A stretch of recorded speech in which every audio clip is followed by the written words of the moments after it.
نماز جماعت میں یہ ایک ایسی عبادت ہے کہ جب جتنے مومنین بڑھتے چلے جائیں تو اس میں سبھی کا فائدہ ہو جاتا ہے حقیقت.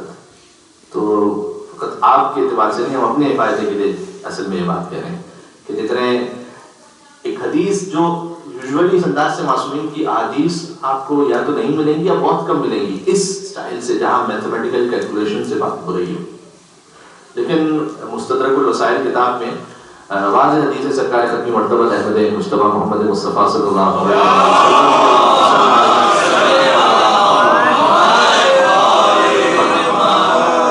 اور انہوں نے اس انداز سے بیان فرمایا کہ اگر ایک مقتدی ہو امام جماعت ہی اصل میں صحیح لفظ ہے، ورنہ پیشما ہمارے یہاں متعارف ہے یا پیش نماز، لیکن اس کی صحیح اصطلاح بن نہیں پاتی. بہرحال اصل صحیح جو اصطلاح ہے وہ ہے امام جماعت. تو امام جماعت کے ساتھ اگر ایک مقتدی ہے تو اس کا جو ثواب ہے وہ 600 نمازوں کے برابر ہے. نہیں، پہلے تو بات شروع ہوتی معذرت، جو ثواب ہے وہ 150 نمازوں کے برابر ہے، 150. یہاں سے بات ہے کہ اس کو ملٹیپلائی کر دیجیے آپ 150 نمازوں سے. اب چونکہ میں تھوڑا سا حساب میں کمزور ہوں لہٰذا لکھ کر لایا ہوں یہ، کیونکہ آگے حساب کتاب ہے پورا. پھر فرمایا حضور نے، اب آپ دیکھیے اس قسم کی احادیث میں نے عرض کیا نا کہ اس انداز سے کم ملتی ہے. فرمایا کہ اگر ایک اقتدا کرنے 2 ہو جائے تو وہ ایک ہی نماز کے ثواب 600 گنا بڑھ جاتا ہے. 150 سے 600 ہو گیا. اور اب یہاں سے یہ ڈبل ہوتا جائے گا. اگر 3 نمازی ہو جائیں تو 1200 گنا ثواب ہو جائے گا. اگر 4 نمازی ہو جائیں تو پھر 2400 نمازوں کے ثواب کے برابر ہو جائے گا. پھر 5 نمازی ہو جائیں تو 4800 کے برابر ہو جائے گا. یہ ڈبل ہوتا جا رہا ہے. ٹھیک ہے، تو یعنی اب میں کیا کہہ رہا ہوں، اب ایک نمازی بھی بڑھ جائے تو اس میں سب کا فائدہ ہو رہا ہے. یہ جو ہم نے بات کی تھی کہ اگر 3 نمازی ہیں تو پھر ایک الگ ثواب ہے، 4 نمازی ہیں تو پھر سب کا ثواب الگ ہو جائے گا. 5 نمازی ہو جائیں 4800، پھر 6 نمازی ہو جائیں پھر ڈبل ہو گیا 9600 نمازوں کے برابر. 7 نمازی ہو جائیں 19200 نمازوں کے برابر. 8 نمازی ہو جائیں. یہ حدیث کا جملہ ہے، یہ خالی یہ ایسے نہیں کہ حدیث کا جملہ اس انداز سے. میں اس لیے کہہ رہا ہوں کہ حدیث ایسی کم ملتی ہے کہ حضور نے واضح طور پر فرمایا کہ 8 نمازی اگر ہو جائیں تو 36400 نمازوں کے برابر، اور 9 نمازی ہو جائیں تو 72800 نمازوں کے برابر. ٹھیک، تو آپ کا چونکہ حساب بہت اچھا ہے تو آپ کو یہ یاد رہے گا انشاءاللہ کہ یعنی اس کا مطلب کیا ہے. یہ بات ہو گئی 9 نمازیوں تک. 9 نمازی ہو جائے کا مطلب کیا ہے کہ ایک امام جماعت ہے اور 9 مقتدی ہیں. ٹھیک ہے، اگر یہ 9 مقتدی سے 10 ہو جائیں تو حضور نے وہ فرمایا کہ جو فضائل امیر المومنین کے لیے فرمایا ہے، یعنی ثواب بڑھتا جا رہا ہے. 9 نمازیوں تک 72800 نمازوں کے برابر ہو گیا. اور پھر فرمایا کہ اگر 10 نمازی ہو جائیں یعنی 10 مقتدی اور ایک امام جماعت یعنی 11 لوگ، تو فرمایا کہ اب سارے سمندر سیاہی بن جائیں. اللہ اکبر، منتظر ہو گیا آپ کا؟ سارے سمندر سیاہی بن جائیں اور سارے درم قلم بن جائیں اور سارے جنوں اس نماز جماعت کے اس ایک نماز کے ثواب کو لکھنے والے بن جائیں. تب بھی سب لکھتے چلے جائیں کبھی ثواب ختم ہونے والے. مل کے ثواب بھیجے محمد و آل محمد.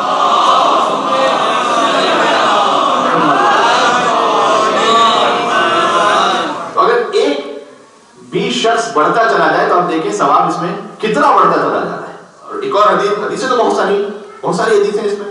تو ایک اور مستدرک الوسائل سن لیجیے. مستدرک الوسائل بڑی اہم کتاب ہے ہماری. حضور نے فرمایا کہ صلاۃ الرجل فی جماعت خیر من صلاته فی بیت 40 سنہ. یہ ایک الگ انداز سے ایک شخص کی نماز جماعت اس کے گھر کے مقابلے میں 40 سال سے زیادہ افضل ہے. 40 years. اچھا، یہاں پر یہ نہیں فرمایا کہ وہ نماز جماعت مسجد میں ہو.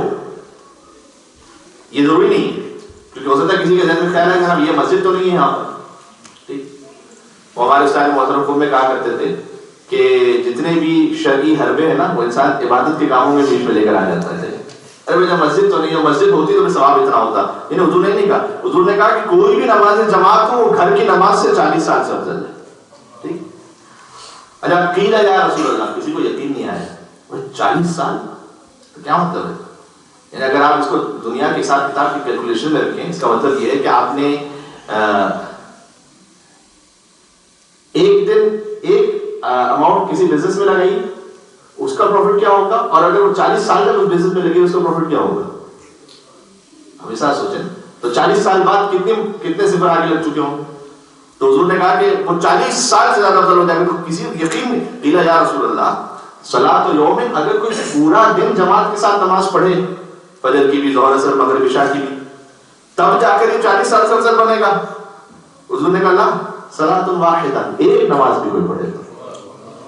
کیا میں پورے دن کی بات نہیں کر رہا، تو ایک نماز کی بات کر رہا ہوں. تو اس اعتبار سے فضائل اس کے بہت زیادہ ہے، اور اس کے بہت سارے اسباب بھی. اب ظاہر ہے کہ ایک محدود وقت ہوتا ہے، اس پہ بات کرنی ہوگی، جیسے جیسے بات آگے بڑھے گی تو تھوڑا سا بیان کرتے رہیں. اس میں جو بنیادی ترین آواز شرعی مسئلے کے کسی ایک پہلو پر، اس میں جو بیسک بنیادی ترین بات ہے وہ بات یہ ہے کہ مذہب امامیہ ہے. ابھی امام صادق علیہ السلام کے حوالے سے دو تین جعفری کہ امام جماعت عادل ہو.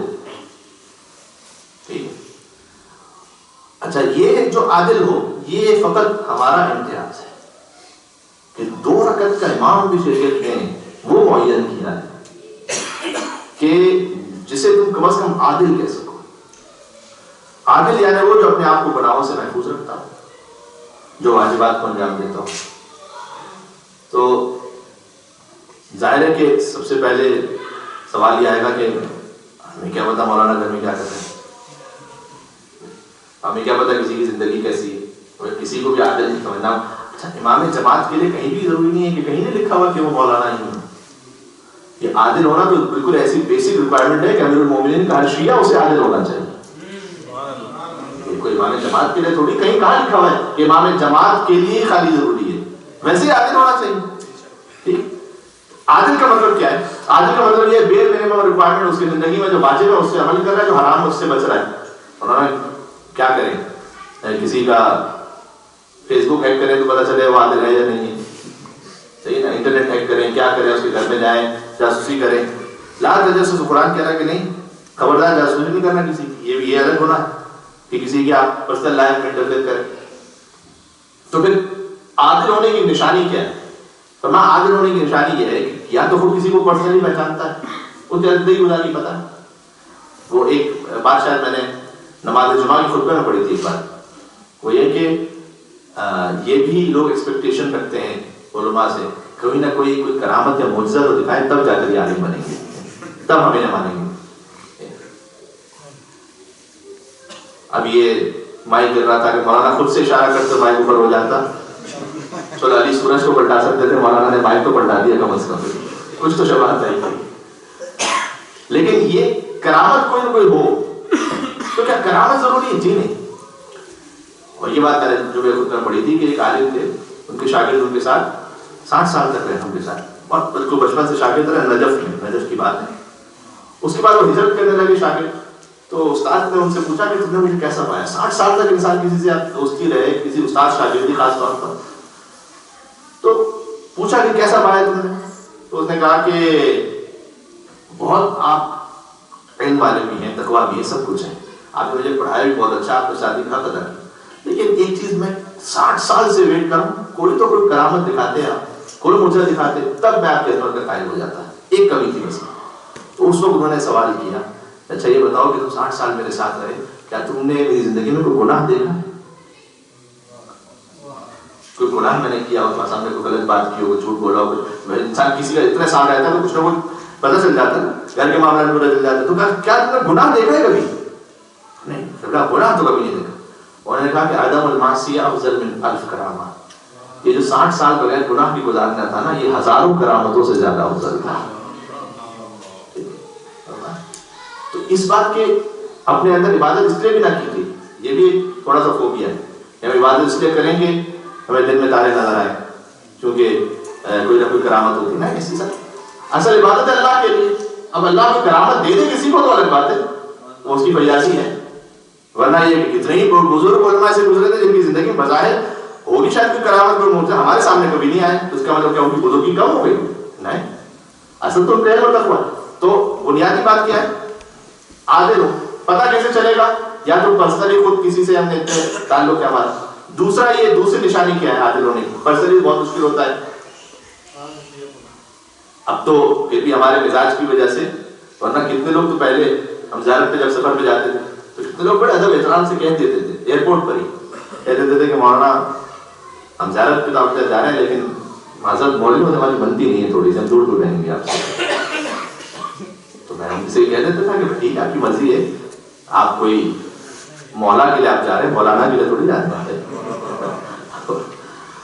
لیکن پھر وہ آہستہ آہستہ وہ کہتے تھے کہ جناب آپ کا جو انداز ہے ادھر, لیکن تھوڑا سا ویسے دور لوگ رہنا کئی مرتبہ پسند کرتے. اور اب میں کیا کہوں کہ بات سے بات نکلتی جاتی ہے, اور اس میں کہیں بھی جب کوئی فضائل اہل بیت کی کوئی بات آ جائے تو مجھ سے اپنے آپ کو روکا نہیں جاتا, میں کہہ دیتا ہوں وہاں سے. پھر وہ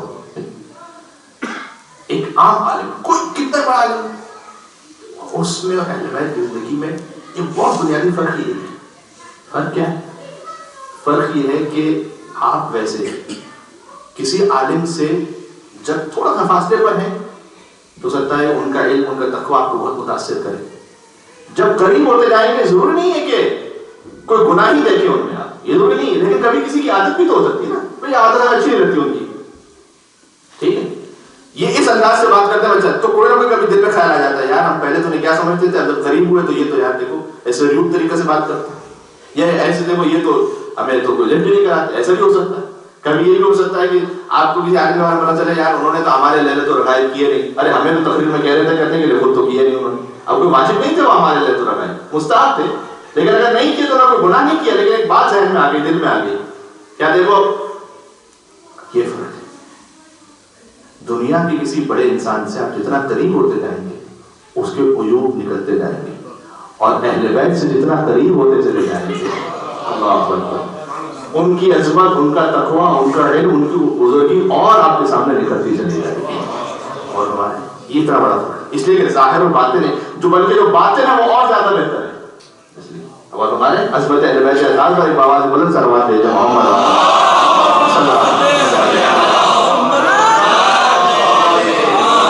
ہمارے جماعت کے عادل ہونے کا معیار دوسرا طریقہ, ایک پہلا پرسنل جانتا ہوں انسان, دوسرا طریقہ کہ اگر اس کے دوست احباب رشتے دار سے اس کے بارے میں پوچھا جائے تو وہ اس کی اچھائی بیان کرے, اس کے نیک ہونے کے بارے میں بیان کرے, اتنا کافی بس. جب کیسے آدمی بہت ٹھیک اچھے آدمی مناسب آدمی کافی, یہ ان کی عدالت عادل ہونے کی نشانی ہے. اچھا مولانا ایک جگہ ہم ٹریولنگ پہ جا رہے ہیں, ہمیں تو کچھ پتہ ہی نہیں, نماز کا وقت آ گئی, ایک مسجد میں چلے گئے, کچھ نہیں پتا وہاں کے عالم کے بارے میں, ہمیں نام بھی نہیں پتا, کچھ نہیں پتا.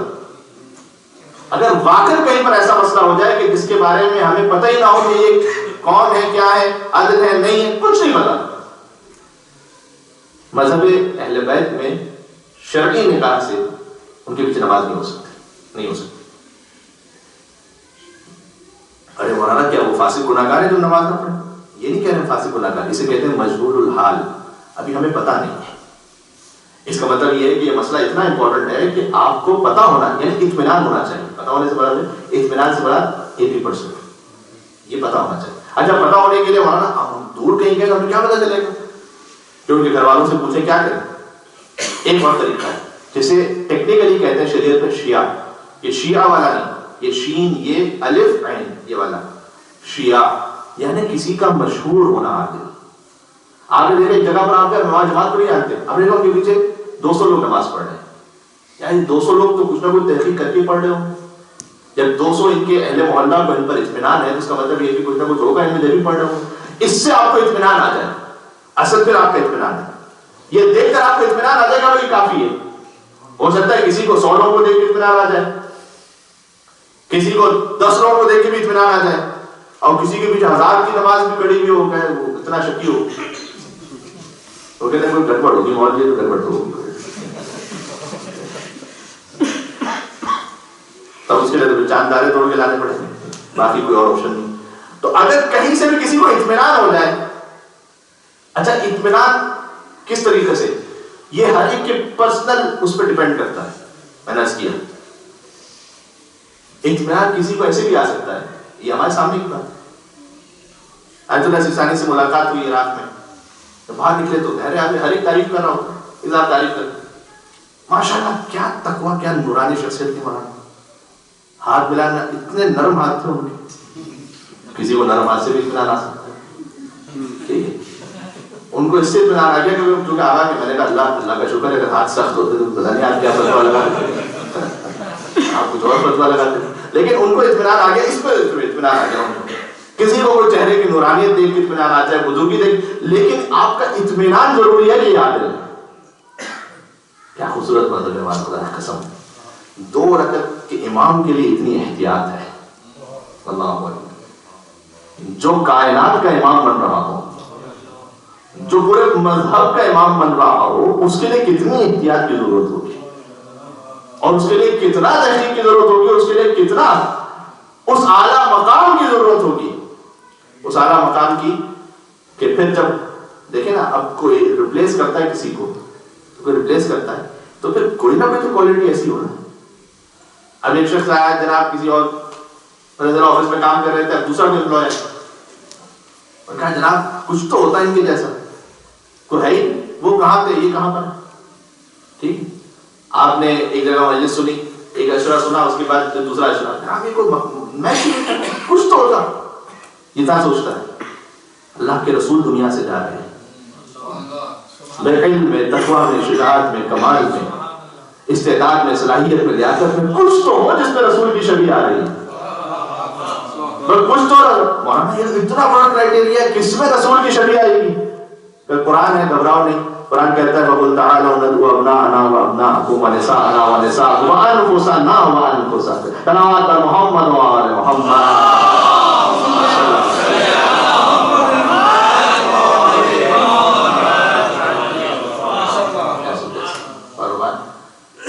تو یہ امام جماعت کا عادل ہونا آج ہم نے آپ سے عرض کر دیا.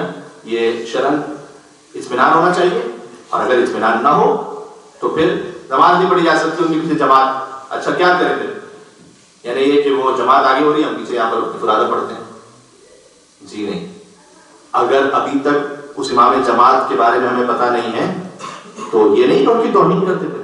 جائز نہیں ہے کہ اگر کوئی فرادہ نماز جماعت ہو رہی ہو اور کوئی فرادہ نماز پڑھے اور اس سے توہین ظاہر ہو رہی ہو, یہ شرط ہے.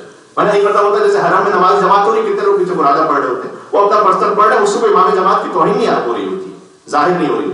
لیکن اگر کہیں ایسی جماعت ہو رہی ہے کہ جماعت ہو رہی ہے انٹینشنلی, میں جماعت کے پیچھے فرادہ کر کے کھڑا ہو گیا, چاہے مجھے پتا بھی تھا امام جماعت کے بارے میں, تاکہ اسی لیے کھڑا ہوا تھا نا, لوگ مجھ سے پوچھیں جماعت نہیں پڑھی, ارے کیا بتائیں, کہنے تھے بس تو غیبت بہت خراب ہے, یہ بڑا اچھا طریقہ نکلا مجھے.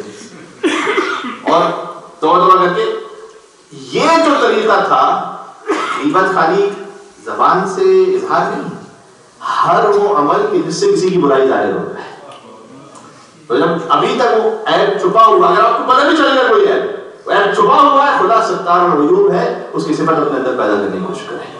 اور اللہ نے وعدہ کیا ہے جو آپ دنیا میں ایک کسی کا عیب چھپا دیں گے, اللہ قیامت میں 70 عیب چھپا دے گا. تو اگر اس قصد سے فرادہ پیچھے نماز پڑھے کہ ہم توہین کرنا چاہیں تو غلط ہے. ہاں توہین مقصد نہیں ہے سب کے سامنے میں کسی کو جلدی نکلنا, اس نے فرادہ پڑھ کے چلا گیا, اس سے نماز کی توہین نہیں ہو رہی, یہ جائز ہے. تو اصل معیار یہ کہ توہین نہ ہونے پائے. بات ختم کر رہا ہوں, کیا یہ ضروری ہے نماز, اس کو کنٹینیو کرے گا ابن شبیر جماعت, کیا یہ ضروری ہے کہ نماز جماعت میں ہمیں امام جماعت کا نام پتا ہو اور ہم نام کہہ کر نیت کریں؟ میں مغرب کی نماز پڑھتا ہوں 3 رکعت کمائل بیٹری صاحب کے پیچھے اور پتہ نہیں, بس مثال کے طور پر, ٹھیک ہے, یہ ضروری ہے؟ نہیں. نیت اسی لیے نماز جماعت میں بعض لوگ پریشان بھی ہو جاتے ہیں. نماز جماعت نے کہا اللہ اکبر بسم اللہ الرحمن الرحیم الحمد, وہ پیچھے نیت نہیں ہو رہی صحیح طرح سے, یوں کر کھڑے ہیں جماعت میں بہت دیر تک. میں نماز پڑھتا ہوں اور پتہ نہیں لگتا, میں نماز پڑھتا ہوں مغرب کی 3 رکعت اور پتہ نہیں واجب نہیں بولا, میں نماز پڑھتا ہوں مغرب کی 3 رکعت. ایک کسی نے بنا بھی دیا تھا میرا, بڑی مشکل سے اس نے 5-6 بار کی پریکٹس کے بعد ٹرائی کرنے کے بعد میں نماز پڑھتا ہوں مغرب کی 3 رکعت اور اللہ کو میں سے واجب کو پتہ نہیں, اللہ اکبر واجب کی الحمدللہ آپ ٹھیک ہو گئی. بعد میں کہتے نیت ٹھیک ہو گئی, نماز غلط ہو گئی. تو نیت کا کیا نیت کے لیے کہنا ضروری ہے جناب امام جماعت؟ نہیں، آپ کے دل میں ارادہ ہے. اور یہ پہلے بھی جب روزے کے شرعی مسائل عرض کر رہا تھا اس وقت کہہ چکا ہوں یہ کہ جب آپ یہاں پر تشریف لائیں مثال کے طور پر، آپ سے کوئی پوچھے گھر سے نکلنے سے پوچھے کیوں آ رہے تھے، کہ نماز پڑھنے جا رہا ہوں، بس یہی نیت ہے، الگ سے کچھ کہنے کی ضرورت نہیں ہے. تو آپ امام جماعت کے لیے ہاں اتنا دل میں ہونا چاہیے کہ جو بھی امام جماعت ہے ان کے پیچھے، چاہے نام نہ بتاؤ لیکن جو بھی امام جماعت ہے ان کے پیچھے نماز پڑھنا فرض ہے اللہ.